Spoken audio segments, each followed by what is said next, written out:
اونایی که از قافله گریه عقب موندن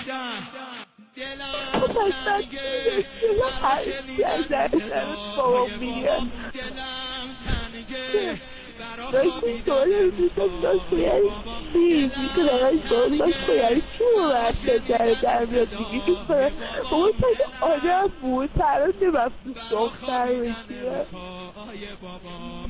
هرچی از زنش بود باباش بگه یه دیگه خدایی پس من هرچی از زنش بابا میگه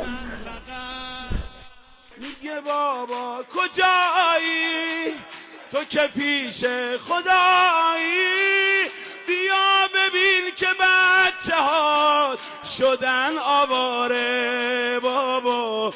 حالا میخوام بگم از یک عزیز که منو گذاشتش روی زمین، خودش با سرعت رفت از پیشم. خدایا چرا کردی این کارو که حالا من بمونم و عکس اون؟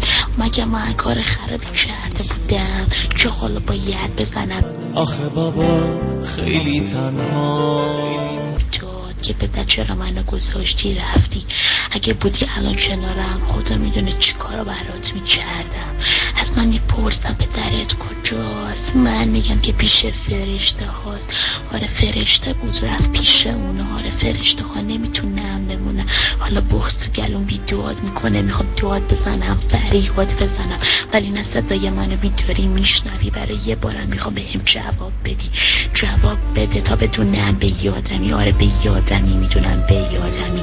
پس بدون منم با یاد تو زنده ام، تا چون دارم میخوام با سرت بخونم. اگه یه روز اومدی که صدامو نشنیدی بدون تو راه هم تا بیام پیشه. آره رفیق ببین روز تو میخواستم یه چوب، یه سنگ، یه مجسمه، یه سایه به اسم بابا، کسی که بتونه کمکم کنه، یکی راهم باشه.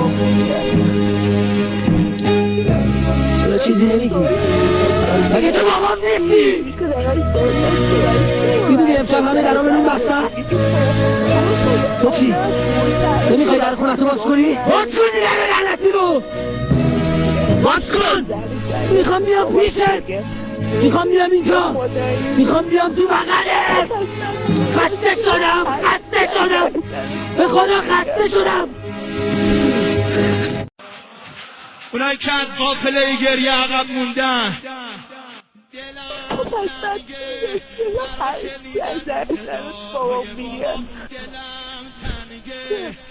داشتی سوال دوستم داشت باید چیز میکنه داشت باید چی مورد در میاد دیگه میکنه بابا تاید آدم بود تران نمفتوش دختر بگیره هرچی از زنش بود باباش بگه یه دیگه خدایی پس من هرچی از زنش بابا میگه